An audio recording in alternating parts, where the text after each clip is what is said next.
Okay, we are live. Welcome back, everybody, to another episode of Staked Podcast. Thank you all for tuning in. I want to jump right into this because I don't want to waste any time. This is such a tremendous honor. And sorry, I got a little bit of reverb because I have that in the background. Okay, yeah, we're going to jump right into it. I'm going to go ahead and bring our next guest on, a gentleman who needs very little introduction. Michael Wagner, welcome to Staked Podcast. Eduardo, great to be here. Great to have you. You go.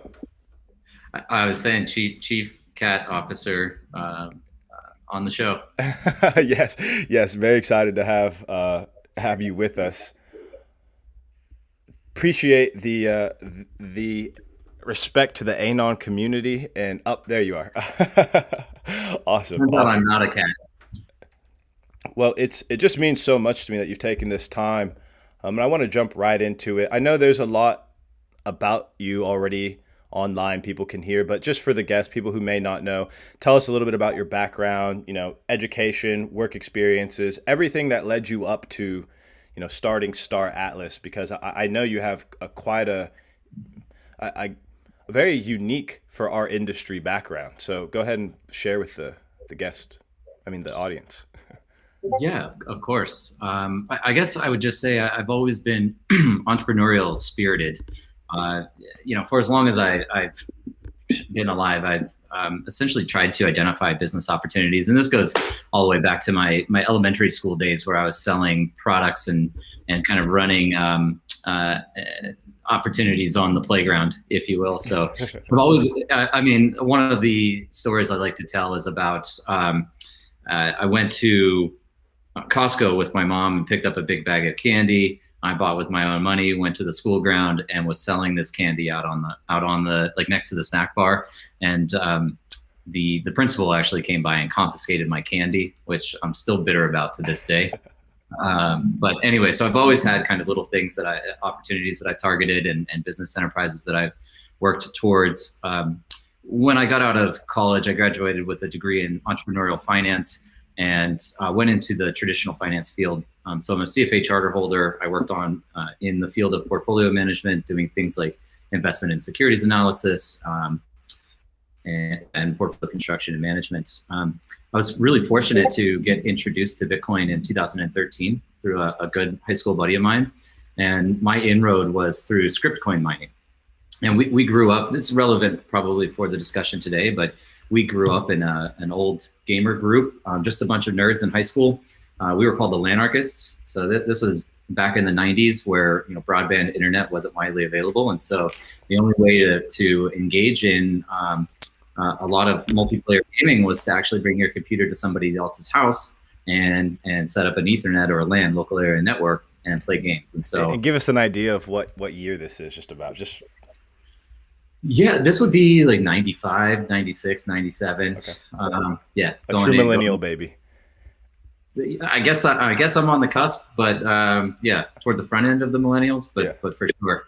So, yeah. So what were some of your favorite games back then that you and your friends used to play? We played pretty much everything, but Quake was really popular. Doom, Tribes was one of my favorite games. I don't know that many people know about it. Not a super well-known title, but that one was a lot of fun. Counter-Strike, Half-Life. So I have the honor of being able to say I was in the first deployment of Counter-Strike when it was just a mod for Half-Life back in 1999. And that, obviously that is a game that's persisted through to this day. So yeah. And then, after getting introduced into crypto in 2013, did I lose you? Oh no, I'm still here. You're just the main camera right now. Oh, good. Okay, cool. Yeah. So after getting introduced to crypto in 2013, just fully immersed myself in understanding the technology and understanding where the opportunities lie within the industry, and gave up my formal career in 2015, went full time into crypto, launched my first company, which is a crypto and cannabis company, in 2016. It started as the Toast platform, Multi-Chain Ventures today. And then, more recently in 2020, following the trends in not only gaming, blockchain gaming, but NFTs and DeFi as well. We saw the potential to marry all of these various concepts together and create a business around that. And that was the genesis of Star Atlas. Yeah, I really like the background because it's, you have this entrepreneurial spirit that clearly has just persisted with you. And then you have the early gaming experiences and your background in finance, which definitely is, unique to go from traditional finance now to crypto, I'd say, and provides you with maybe some interesting analyses and legs up, if you will, maybe. I don't know. But what I want to talk about now is just what is Star Atlas? Can you tell us, describe what is Star Atlas as if I've never heard about it? Sure. And I will just, quickly comment that I actually think there are quite a few legacy finance people that are moving into crypto just because, the potential there is so enormous. So I like to feel like I was one of the first movers, but it's been really helpful in doing things like structuring out tokenomics across our various companies to ensure that we're delivering both utility and value to the people that are purchasing into, our crypto assets. So it's been helpful from the financial analysis standpoint and business structuring and tokenomic structuring standpoint. But getting into Star Atlas, I guess to simply define it, we are a space-themed MMO, massively multiplayer online game that's being built on the Solana blockchain. And it's really all encompassed within the Metaverse concept. And so we can start to dissect all of that, but I would love that. Maybe we could start with the Metaverse. Describe exactly what is the Metaverse, how you imagine this playing out over the next decade. And will there be more than one Metaverse? Are there going to be multi? Do you imagine them to be interoperable? Just some of your thoughts around that. Yeah, that in and of itself is quite a deep question to unpack, because the reality is I don't think there's any clear definition of what a metaverse is. And so, and we've been, even this week, coincidentally, have been deeply discussing what in fact do we mean and do we intend to deliver with our metaverse. So I would describe it though as an alternative virtual or digital reality within which a person can persist within, which is to say, like, we live in reality today, and there's all these different things that you can do to live life, and it includes social components, political components, true economic components, and then just your day-to-day activities. So our vision for the metaverse is to essentially replicate that or simulate reality, but in a digital environment, and then allow for the experimentation of how these different systems work. So we very much see it as a place. You can say like Ready Player One type of a system, and the metaverse, in my opinion, has truly not ever been feasible simply because there hasn't been a real world economic incentive mechanism in place. Like in most video games, for example, you can go into the video games, but there's no way really to extract value, which is what we can deliver now with blockchain gaming. So you can effectively create a life for yourself inside the digital universe, and you'll be able to monetize that time and find opportunities and be entrepreneurial for yourself. So for us, it's creating the initial rail for people to be able to enter the game and then have some type of experience that they can engage in, which is really the Star Atlas game mechanics, things like space exploration and mining and territory control, political conquest. All of these things are features that we're delivering.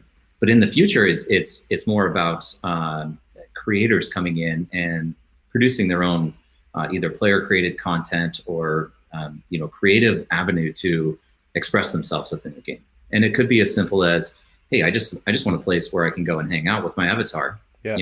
It's community. That's one thing.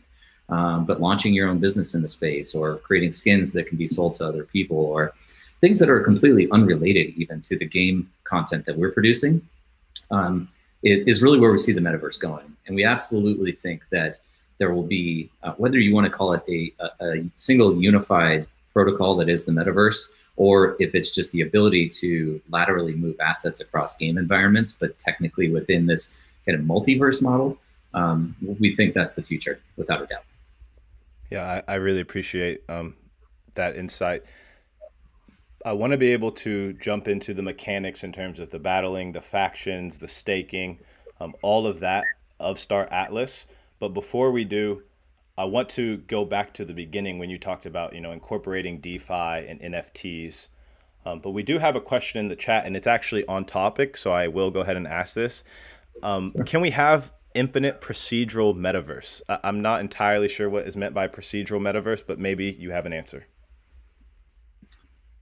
I'm trying, maybe he can clarify, he or she. Yeah, Kevin, if you could go ahead and clarify that in the chat. And in the meantime, we'll move on. I want to talk about NFTs, DeFi. Mhm. What are these? What are these things? I mean, I know, but can you explain to the audience what are these and how are they important to this new kind of gaming and this, sort of this next level generation of gaming, if you will? Yeah. So every game that's being launched, and I do actually want to preface it real quick with our game is being developed as a AAA title, which simply means that we hold ourselves to the highest quality standards in both content as well as graphical fidelity. We're building this game out in Unreal Engine 4 currently, but it will be Unreal Engine 5, which introduces features like Lumite and Nanite for geometry and lighting and even audio. So So actually, this is a good time because I did want to talk about this later, but since you brought it up, um, Real Engine 5, so my understanding is this is kind of just the leading edge in terms of graphic abilities, right? So you're really going to feel like it's cinematic, right? In terms of what that feeling is going to be for the people who are playing the game. That's right. Yeah, it's really impressive what they're coming out with, and it also allows for more unification in created content. So outside developers, third party developers, now we're all essentially building on the same platform or in the same playground, and so assets are created within Unreal Engine. Okay, so Unreal Engine is kind of like this. I'm trying to understand, but it's basically the platform by which developers use to create items in games of a certain quality. I believe you guys are the first blockchain game to implement this high of level of quality in terms of your graphics. Can you maybe speak about some of the challenges that has brought in terms of incorporating, some of these blockchains and NFTs and DeFi? Yeah, I mean, not so much challenges. The reason Okay. why most people don't go with an engine like Unreal Engine is simply because of cost and cost to develop out a AAA quality game. And so, we have great experience in game development, members of our team that have over 2 decades of experience in building out AAA titles. And so we understand the requirements that go into executing on a game and vision that's as broad as what we're proposing. It's very ambitious, but we understand the input requirements to be able to execute. And so the reason why you don't see a lot of games being produced as AAA titles is just because they're incredibly expensive. Our art team, for example, we grew from, well, let's just say our total team, we had 4 people in December, which were the core founding members, and we're over 45 people today. So over the last 2.5, 3 months, we've scaled significantly, and that's come alongside us making some announcements and raising some capital through asset sales and token sales. But that's put us on the path to being able to build this and execute on this. But I would say that's the biggest limiting factor in building out or building in an engine like this, is just what it's going to cost to ultimately produce the vision. So that's why you don't see a lot of it. Okay. Yeah, and yes, you're right. It will produce full cinematic quality. It means VR is going to be enabled and ready upon launch. So, especially as a space exploration type game, like, I am super excited about being able to hop in my spaceship and put my VR headset on and feel like I'm literally traveling through the stars, navigating the universe.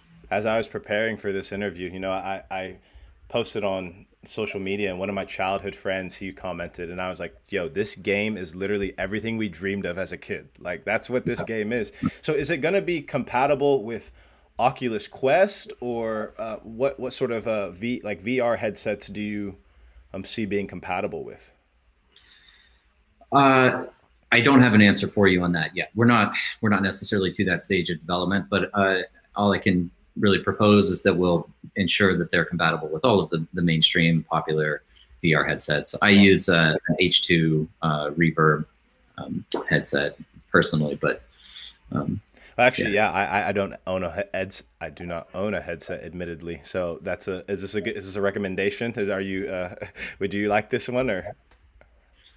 Well, it depends on what you want to use it for, and these things are improving quite rapidly. So Yeah, yeah, unless you want to use it right away, I would say just wait just until we wait. get a little bit closer. But Valve Index is probably one of the best. Oculus is right up there with the best. The reason I was reticent to use Oculus is because of the tie-in with Facebook. That's just a Definitely. personal Yeah, yeah, yeah, thing. yeah.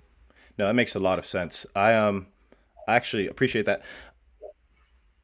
I want to talk about, again, go back to this idea of the NFTs and DeFi, because I know there's going to be people who are watching this who are gamers who may not have the requisite crypto knowledge, but they're starting to see, Mark Cuban talk about NFTs. They're starting to hear about, Aave and the different big DeFi protocols.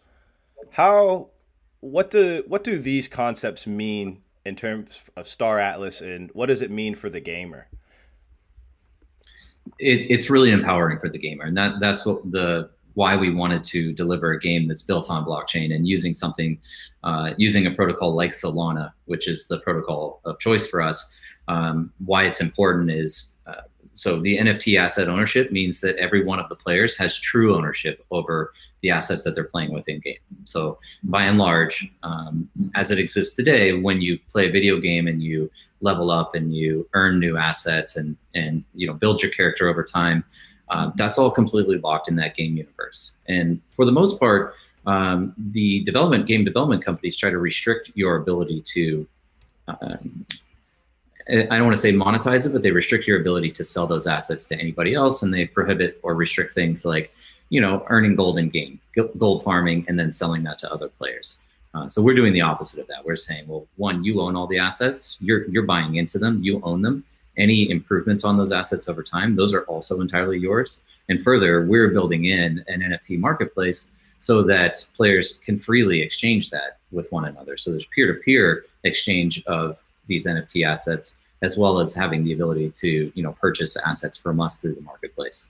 So that's the first part where it's really important is that time that you commit and spend in this game actually has a return on value to you as the player, beyond just the entertainment value. We all love video games. It's great to go spend a couple hours playing a video game, or in my case, spend like 8 hours playing an MMO back in the day, and just my whole weekend. Fun. It's really fun, but it's also fantastic if you can unlock some of that value from the time that you've been spending, and pull that back. So NFTs just mean true asset ownership by the player. In our case, that's things like ships, crew, components, virtual land, so real estate, buildings and structures that go on that land. These are all entirely owned by the player. So we couple that with additional financial incentive mechanisms, which are delivered through crypto native assets, or cryptocurrencies or tokens that are built into the game. In our case, there's two of them. We operate a dual token ecosystem. Atlas is the transactional currency. This is effectively the in-game gold. It's used for all operating costs and purchasing things like consumables or repairing your ship and refueling your ship. All of the traditional expenses that you would incur in a game, that's what Atlas is utilized for. POLIS is our governance token, and it's used for two different things in itself. Within the game, you can politically dominate regions of space, and so it introduces this strategic element that people, kind of need to assess in where they end up in the universe and who's controlling that region, and what can those arbiters impose on them as players. One of the key mechanics is to be able to impose taxes on other players, and maybe so if you're not in a guild, for example, if you're not in a clan, but that clan controls the region, well, the clan's going to start taxing you. And it's kind of like, well, you're getting protection a little bit from the clan, so you have to pay us for the privilege of being in this space. And it's possible that my land could be located in maybe a fraction so they might charge me more for being a landowner and things like that's up to them, I presume. Definitely. Yeah. I mean, we'll be implementing some caps, so somebody can't just tax you. 100%. But a lot of this is also intended to be discovered through the governance system as well. So using POLIS to introduce changes to the game mechanics and gameplay itself, is means that somebody could say, well, we want to unlock this cap from 10% to 50%, or we think a 10% cap's too high. I'm going to propose we reduce it down to 2%, and then POLIS holders will be able to vote on that. Now, so the second purpose of POLIS is also for long-term development decision-making process and moving towards a purely decentralized development structure. This is really the stuff that's 10 years down the line or 15 years down the line. But effectively being able to say, vote on economics in the game, or vote on feature releases or new asset releases. We as a development company can come out and say, well, we've got these 5 ships that we could build, but they're all going to take some time. Which one do you want to see us build first? And then the community can vote on that. So those are the dual functions of the currencies or the tokens within the game. By playing, you're largely going to be earning Atlas. So mining operations, for example, will be generating Atlas for you. There's a whole loop wherein you take these the minerals that you're mining, you can refine those to alloys and to metals and to other materials, and ultimately the player will be able to take all of the underlying material inputs and generate their own NFTs. It's going to be proportional to the amount of like the size of the ship, for example. So if you want to build a capital size ship, it might take you 6 months or a year to actually generate the materials to build it, but that asset might also be worth $100,000 or $200,000. So it's really this ability to like earn as you play, essentially. That's right. I want to talk to you, man. There's so many just really interesting things that you've said just in the last 2 minutes. By the way, I want to say to the audience, so Star Atlas, the name came in part inspired by Atlas Shrugged, right? Right. Yeah, and I'm a huge Ayn Randian fan. But I like this idea of discovering Atlas and decentralized governance of the system over time, as you kind of mentioned. That's so new, and I'm just interested to hear kind of your, philosophical, musings on in terms of what does decentralized game making mean, and like what does that look like, if you had to guess 10 years from now, in terms of, is there a sole developing studio? Are there going to be pockets of developing studios who are generating things? Because it really is kind of like being an early adopter of this game is like joining. It's like almost like being a not a pilgrim, but like a pioneer. Yeah. It's funny you say that. I mean, I use the term of like New America moment. I've used that in the past, and it does feel like you're kind of, you're venturing out into the unknown and you're exploring a new space, but not necessarily geographically. In this case, it's really just more mentally exploring a concept and what's possible. So very difficult to determine what this is going to result in 5 to 10 years. But I can tell you that our intended path of execution is to start as the centralized organization that we are today. It's just absolutely essential. Again, we understand the requirements to deliver a product like this.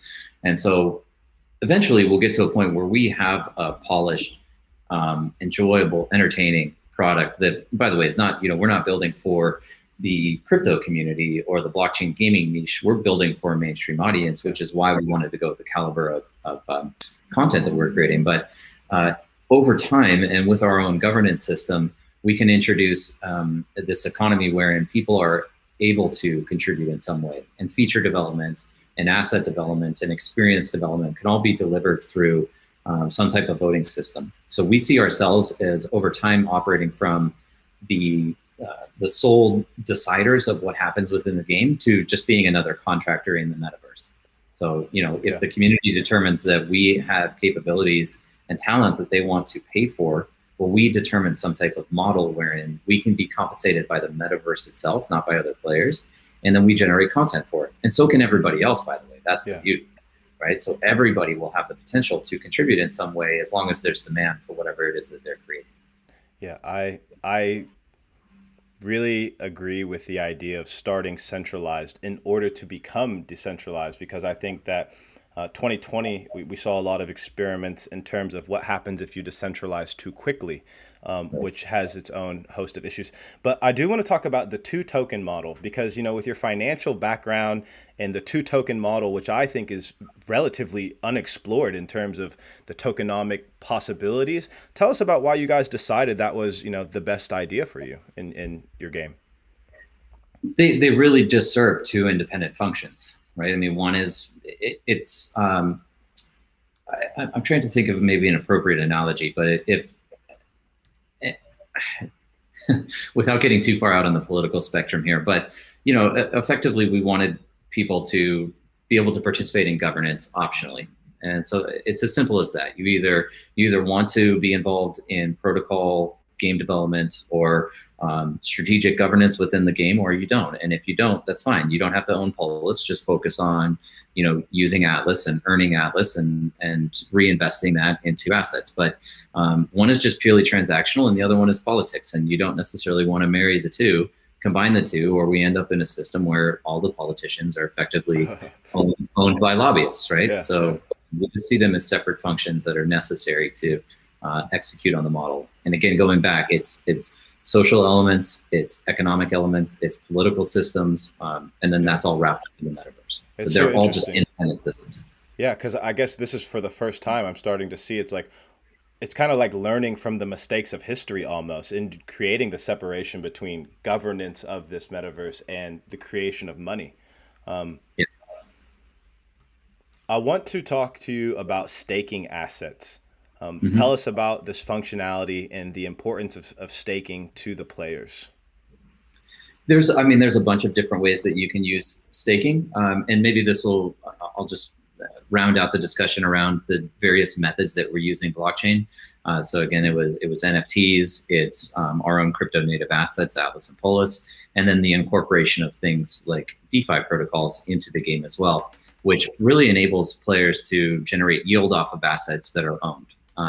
We want to ensure that the individual, whether it be gamer or investor, speculator, or token holder, and those are really the three stakeholders that we see are ourselves, central game developer, token holders, and then gamers, which are inherently also token holders. But if you don't necessarily want to play in Star Atlas the game, but you want to have a stake in the economy, you can do so just simply by owning the tokens and then participating in our DeFi pools.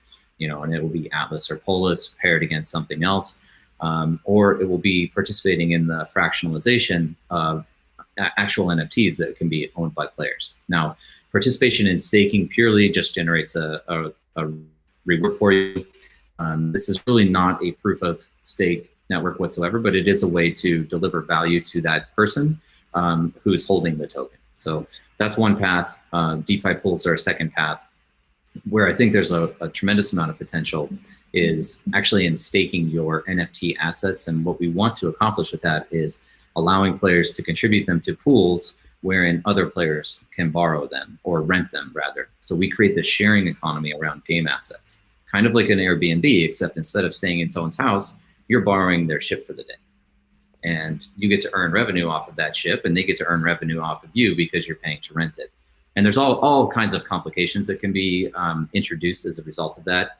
One of the most compelling and interesting game mechanics, in my opinion, is something that we call play for keys. And it's a high risk, high reward style of really ruthless gaming. Yeah. And effectively through our security zone system, you get exposed to higher degrees of risk. And so when you get out into deep space, if you lose an engagement with another player and they destroy your ship, it actually gets permanently destroyed. So it's permadeath. But the reward is significantly higher for any activity in that space. So whether you're mining or owning land or running a space station that people can land on, all of the rewards are significantly higher. And then also, if you're the one that's in a fleet of pirates that are just killing these one-off ships, you get to salvage some of the stuff that was on their ship. So this could be like ejected crew members, or it could be modules or components from their ship, or in some cases, you can salvage the hull and then use that to rebuild as an NFT. But naturally, this creates deflation in the asset issuance, which allows for new asset issuance in the future without creating rampant inflation. Yeah. And I just like how it mimics the real, like real life, you know, if I was to really go. Um, so to that end, when I s- when I jump into Star Atlas and I create my character, and maybe Mhm. this is just a great way for us to segue into the game mechanics and start talking about those factions. If I create a character and then I go into the high risk, state of the play for keys, if I die or my ship gets blown up, do I lose that character? Do I have to kind of restart as if, like it's Ready Player One type of scenario? And then maybe Yeah. from there, just go into the different factions and what that means, and how players are going to enter into the universe. Right. So yes, I mean the short answer is yes. Your assets get destroyed. Whatever you were playing with in that region of deep space gets destroyed, and that's the purpose. Is so the other player can then recapture some of those items off of you. So naturally, you don't end up in deep space initially. Immediately. You start out in a safe zone, which is relatively small, but there's also no risk from other players. So there's no PvP at all. You can own your land there. You can still participate in mining there. You can still navigate the stars. We have this really cool data running game mechanic as well. So people that just want to fly around in space and discover new regions, they can essentially monetize the data that they're gathering as a result of that and sell that to other players. So the whole map won't be revealed to everyone, right? It's only once you've discovered it or purchased the underlying data package that introduces where that land is at. But you start off in a safe zone. As you get more adventurous, you can go into the medium risk zone where there is PvP engagement, but it's non-permanent death. And so, you'll respawn with a penalty, but no risk of losing everything. The rewards there are a little bit higher, but really the highest rewards and where all of the densest materials are exist in this area where it's the riskiest. Why is this new model? Well, actually, before I ask that question, so I join into the Star Atlas. I'm in a safe zone, and there are three different factions: the Mud, the Oni, and the Ooster. Mhm. My understanding is the Mud is like the biggest alien. The Oni is like almost human, and Ooster is like a combination of the two. But maybe you can give us a better explanation. Yeah, mud is more of the human kind of descendants, human race. The Oni are the alien species, and then the Ooster is a kind of a spiritually inclined android race, if you will. So it's really humans, aliens, and android. Okay. Yeah. And these different factions, they'll have different abilities. How much I guess kind of development has gone into thinking about what limitations and what maybe bonuses each of these factions will, or are we getting too deep into you know what I mean? Yeah, I mean, so we genuinely, outside of our pre-production that took place over the course of last year, we're about 3 months into actual development right now. So I will say, from a roadmap standpoint, the next major milestones include a pure collectible series, a digital art collection that we call Rebirth. We can get into that a little bit later, but that's coming in April. In July, we're going to be launching a mini game version of this, which is an in-browser experience, which allows you to engage in many of the gameplay loops. All of that's just to say we don't have everything fully fleshed out for how the factions are going to work and what specific characteristics of players in those factions will be. But the idea is to allow people from really any race within the metaverse to be able to interact with one another, and so you're not stuck as like in the android faction if you select an android character, and likewise with the aliens or humans.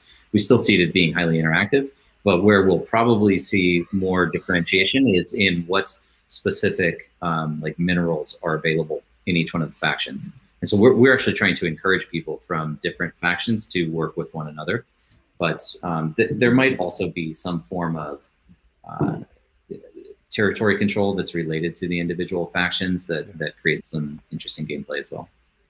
And in the Discord, which I will add the Discord link to the description after we have ended this for anyone who watches the rerun. um, I've started to see some informal guilds start forming. Tell us about that. some of your thoughts. I think it's very exciting, and to start seeing, people who are already starting to ally themselves and create informal guilds. What role do you see these guilds playing in Star Atlas? They will have the biggest roles. I mean, the whole system is designed around control of economic resources, and what better way to do that than to form factions and alliances and combine resources with other people. We had a really interesting event take place just this week, wherein two of these independent guilds that are currently recruiting players formed an alliance, and they took a snapshot of that alliance, and they actually formed an NFT off of it. And each one of the guild leaders got one of the NFTs. I think it's incredible.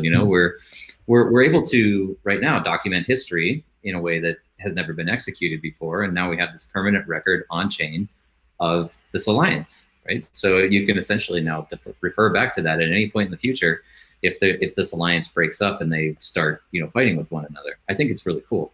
That is really cool. And it's like history being made. Can you tell us about the intergalactic asset offering? I believe, correct me if I'm wrong, I know there's one July 24th. I think there might be an earlier one as well. What kind of assets are there going to be offered? How can investors be prepared on July 24th to take advantage of that? And any other alpha leaks that you want to slip up and tell us? Yeah, and I appreciate it. There's a lot of requests for information from us right now, and trust me, we are working as diligently as we can to get information disseminated out. So the roadmap ahead, as I said, are really two major milestones. And some of this differs from what was originally in the white paper. We have to be dynamic and nimble here in our execution. The economic substance of our company changed significantly since the beginning of the year. So we've altered our intended approach of launching actual game assets in advance of the game in April. So instead of doing that, we've come up with a poster series, as we call it. And again, this is titled Rebirth, which is a series of 14 posters that introduce lore and background to the game, the genesis of Star Atlas. So each week, one of these posters will drop. They'll be unveiled and they'll be dropped. Essentially uncapped supply, but it has a bit of a unique,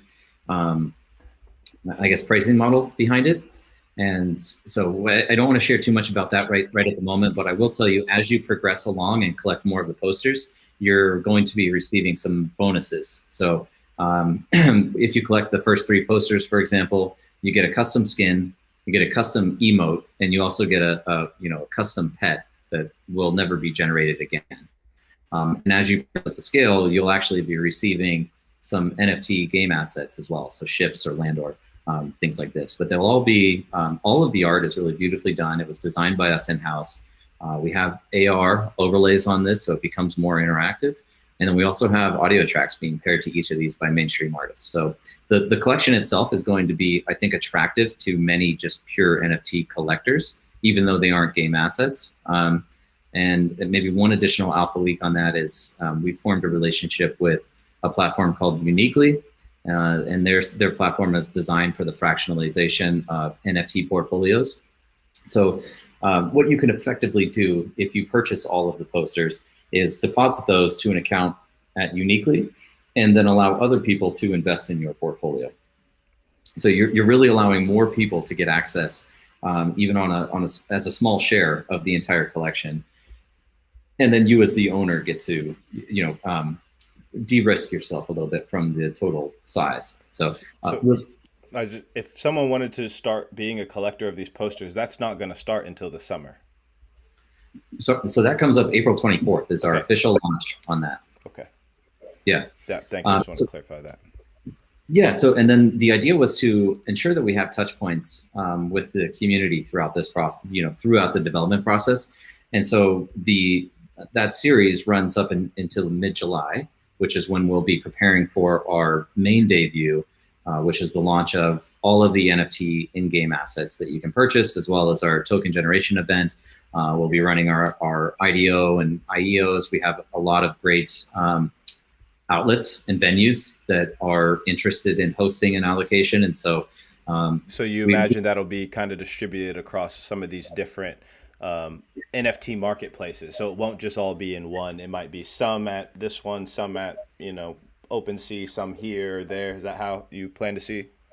Exactly. Yeah, for both events, really. So Okay.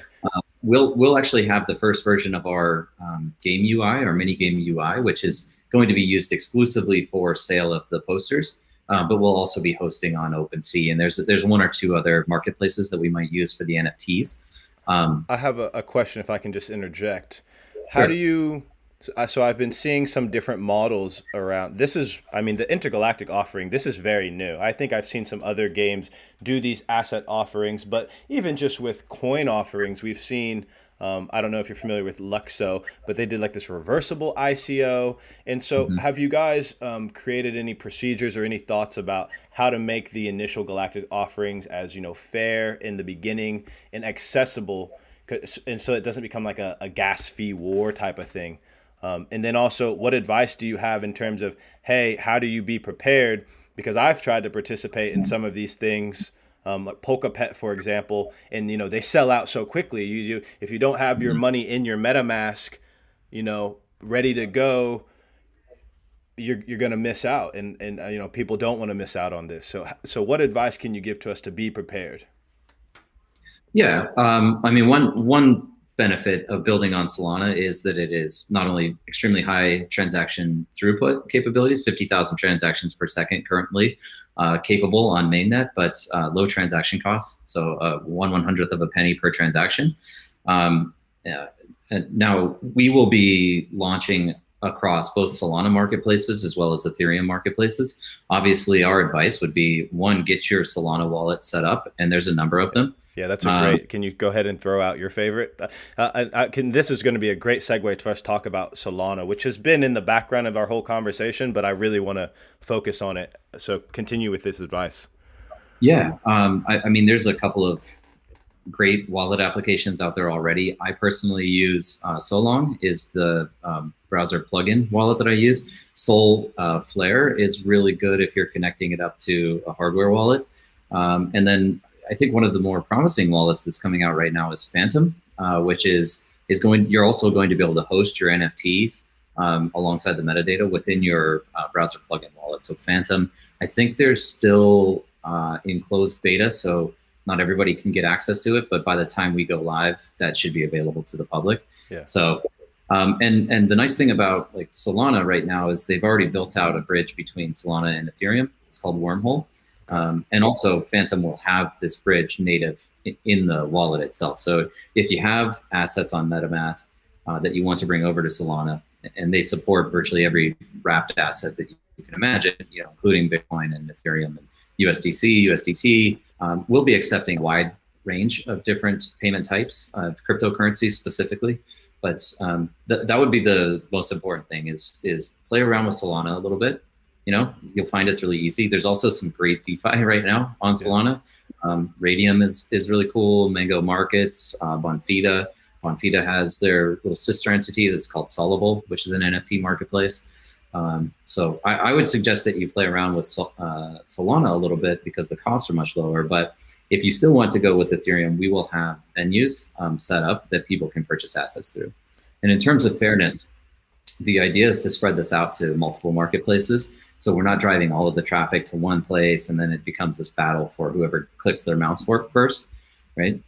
It maybe a little bit of strategy involved with which avenue or venue you want to purchase from, but there will be several.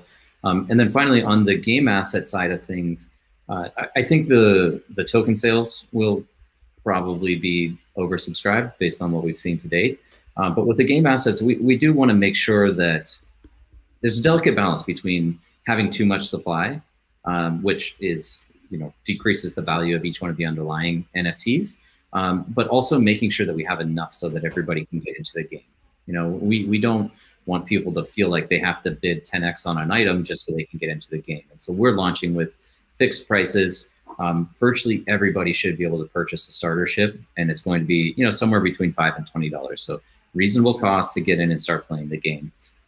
Costs do go up considerably, but I guess what I'm suggesting is don't be so concerned about us selling out game assets, because we want to make sure everybody can play. Okay. I think token sales are going to be more restricted, limited. No, this was so much value in what you've already just put out in the last 5 minutes there. I have just been inspired to go and try to create some tutorials on these Solana wallets and stuff. So I just definitely want to be prepared for when that happens. So thank you for that.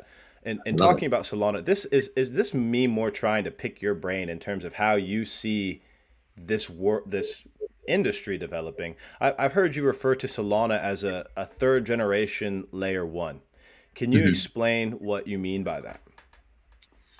Yeah, I mean, it's just evolution of the protocols over time. Yeah, mostly, I guess, what is it about Solana that makes it sort of this third generation, and how do you see these layer one protocols being interoperable?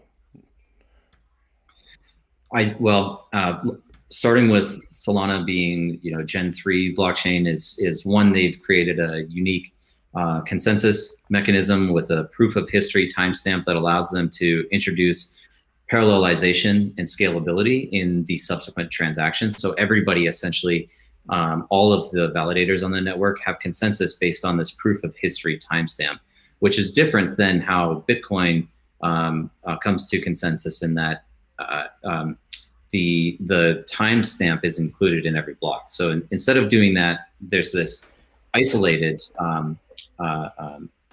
function that everybody agrees on first, and then you can get massive scalability in the underlying transactions that occur. So that's one of the differentiators for them, and that's one of the reasons why they can get 50,000 transactions per second versus, say, a generation 2 blockchain like EOS. Something more like Ethereum? Ethereum, EOS, where we're still seeing like EOS is, I think, something like 3,000 to 5,000 transactions per second. But, again, looking at Solana, you're on a magnitude higher capability.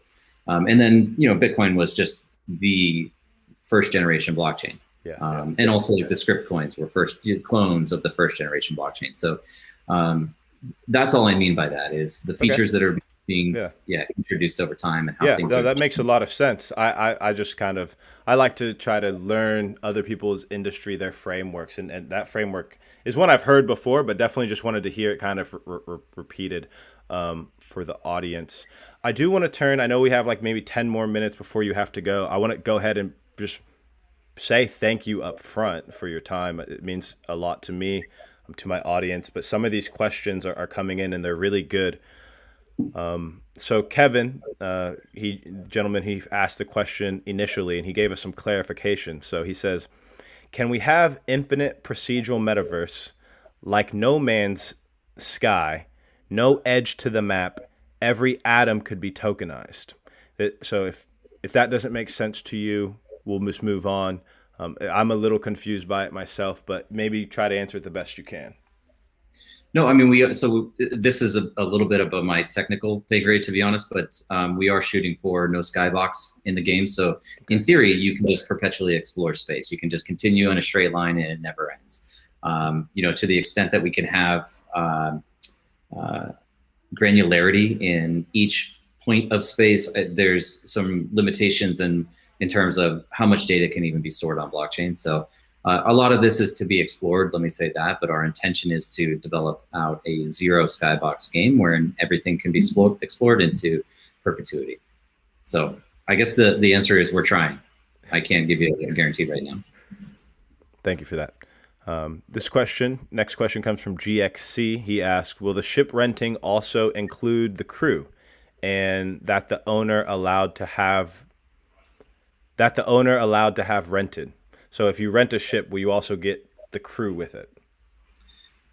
That's a really good question. And it's going to be a requirement. So just thinking out loud with you here, because it's not something we've considered, but I imagine if it did not come with a crew, then we would have some method to maybe from a game developer standpoint, us allowing people to rent crews for particular ships to make sure that they're sufficiently staffed. But really good question. Was GXC? Yes, yes, GXC. Thank you for that question, and thank you. GXC, I've seen you all over the place, so thanks for the question. Good community member. Thank you. He actually asked a second question. Will skins be a one-time use or multiple uses? We think they should be multiple uses. The skins will be NFTs, so you can apply it or unapply it, and then turn around and resell it if you want to, use a new skin later. David, he asks, when could we start buying land, NFTs, real estate? So when can we start buying land? That's all going to take place in July. So the main debut, July 24th. Awesome. Last set of questions comes from Dushan, and he says, I really dig the idea of in-game assets not being boxed into the game. Play equals earn assets equals cash out. Will assets in game be exchangeable? I believe you've answered that already, but go ahead and answer again. You probably came in a little late there, Deshaun. Yeah, I mean, so we have the NFT marketplace built directly into the game UI. So you're able to buy assets from us, and you're also able to buy and sell assets with other players on a peer-to-peer basis. And then I guess like a worst case scenario, you can always deconstruct your NFT and then get the underlying components from that and use that as a revenue stream as well. I did want to touch on one point with respect to deep space exploration and the whole renting concept. Obviously the last thing you want to have happen is somebody rents your ship from you and then they go lose it in deep space. So we will have to introduce a framework that restricts that, making sure that players can't, rent your asset and then turn around and sell it on the marketplace. So there's going to be a lot of thought that goes into this, but that's the vision and the direction we'd like to go. And the other place that we're seeing that interest in that being utilized already is with the various clans. Yield Guild Games, we have a relationship with them. They're a stakeholder and also intend to have operations within the game. And what's really cool about that is they're supporting this community and these members that are all from the Philippines. And even if the underlying players that are in the guild can't purchase the assets, they're on a guild scale, they're actually purchasing the assets and then letting their members play with them, which I think it's really empowering for people all over the world, because they're actually able to make more money playing these video games than they are by going and working a real job. So, this is what I'm talking about with like the opportunities that we can create. It's wild. And I think that's just the great segue to these last two questions, because these ones are the ones I'm honestly most excited about. How does Star Atlas and games like it make the world more competitive and fair? Yeah, to me, it goes back to that point of granularity. So I think about economics as being relatively blocky or chunky right now. In the future, people will be.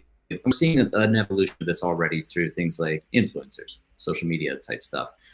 People that are able to participate in activities that are actually of interest to them and on timescales that are of interest to them. So in our case, yes, it's a video game. You can go in and play. You can earn money for doing so. But as I said, you can also, if you're creative enough or industrious enough, you can find an opportunity for yourself